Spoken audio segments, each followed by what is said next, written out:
कृष्ण की अन्य सभी पत्नियों ने अनेक संतानों को जन्म दिया था, लेकिन जाम्बवती ने अभी तक एक भी संतान को जन्म नहीं दिया था।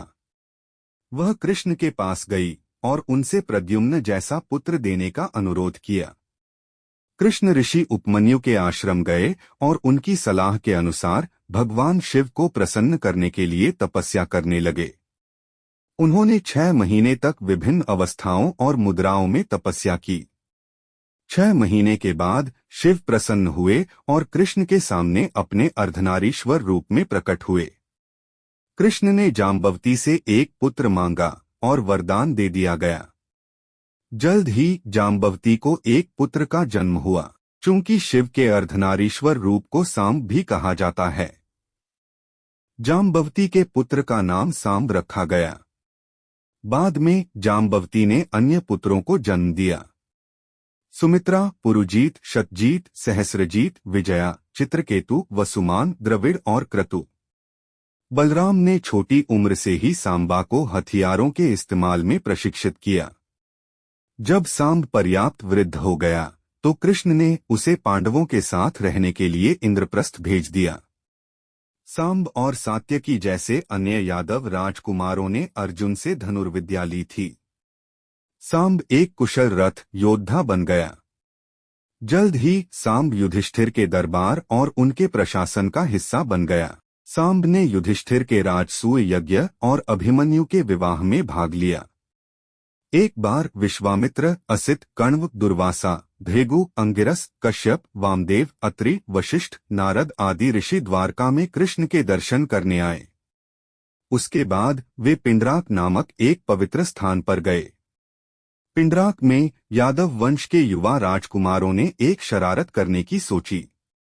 उन्होंने सांब को एक गर्भवती स्त्री का वेश धारण कराकर ऋषियों के पास भेजा। राजकुमार ऋषियों के पास गए और बोले, हे ऋषियों, यह गर्भवती स्त्री बभ्रू की पत्नी है और प्रसव करने वाली है। चूंकि आप महान ऋषि हैं, इसलिए यह आपसे पूछना चाहती है कि उसका गर्भस्थ शिशु पुत्र होगा या पुत्री। राजकुमार भयभीत हो गए। उन्होंने सांब का पेट खोला और उसके पेट में एक लोहे की गदा पाई। कुछ ही देर में वह गदा सांब से बाहर आ गई। युवा दुखी होकर द्वारका लौट आए और राजा उग्रसेन को वह लोहे की गदा दिखाई। राजा उग्रसेन ने आदेश दिया कि गदा को चूर्ण करके समुद्र में फेंक दिया जाए।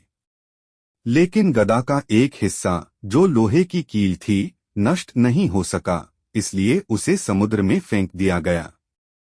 इस लोहे के डंडे को याद रखें, क्योंकि यह कथा में आगे चलकर पुनः प्रकट होगा। एक बार कृष्ण की कनिष्ठ पत्नियां एक तालाब में स्नान कर रही थीं। सांब उनके पास आया और उनकी सुंदरता पर मोहित हो गईं। सांब और उनकी पत्नियां तालाब में रमण करने लगी। जब कृष्ण को इस घटना का पता चला तो वे क्रोधित हो गए। उन्होंने सांब को कुष्ठ रोग का श्राप दे दिया। इसके बाद कृष्ण ने अपनी कनिष्ठ पत्नियों की ओर मुड़कर उन्हें शाप दिया कि डाकुओं द्वारा उनका अपहरण कर लिया जाएगा। पत्नियां अत्यंत उदास थीं, इसलिए कृष्ण ने कहा कि जब उनका अपहरण कर लिया जाएगा और कई वर्षों तक मछुआरे उनका आनंद लेंगे, तो ऋषि दालभ्य उन्हें एक व्रत सिखाएंगे जिससे उन्हें मुक्ति मिलेगी। इस बीच सांब अपने कुष्ठ रोग को सहन न कर पाने के कारण ऋषि कटक के पास सहायता के लिए गए। कटक ने उन्हें तपस्या करके सूर्यदेव को प्रसन्न करने की सलाह दी। इस प्रकार सांब मित्रवन में चंद्रभागा नदी के तट पर गए। उन्होंने एक सूर्य मंदिर का निर्माण कराया और फिर सूर्य को प्रसन्न करने के लिए 12 वर्षों तक कठोर तपस्या की। अंततः सूर्य ने उन्हें दर्शन दिए और नदी में स्नान करने को कहा। सांब ने उनके निर्देशानुसार कार्य किया और उनका कुष्ठ रोग ठीक हो गया। कहा जाता है कि मुल्तान सूर्य मंदिर और कोणार्क सूर्य मंदिर दोनों का निर्माण सांब ने इसी घटना के बाद करवाया था। वज्रनाभ एक राक्षस था जिसने ब्रह्मा को प्रसन्न करके अपार शक्ति प्राप्त कर ली थी। जब वह स्वर्ग आया और इंद्र से सिंहासन मांगा, तो इंद्र को समझ नहीं आया कि क्या करे। वह कृष्ण के पास गया, जिन्होंने कहा कि समय आने पर वह उसकी सहायता करेंगे।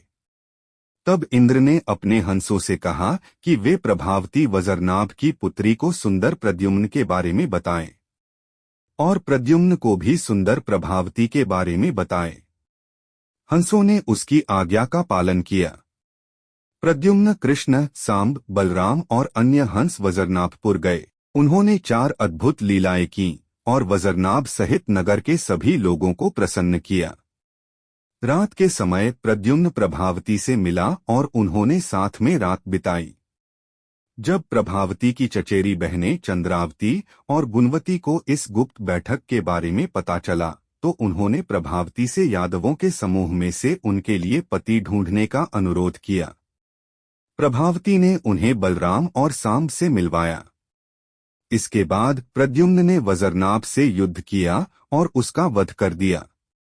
प्रद्युम्न, सांब और बलराम तीनों बहनों को द्वारका ले गए। प्रद्युम्न ने प्रभावती से, बलराम ने चंद्रावती से और सांब ने गुणवती से विवाह किया।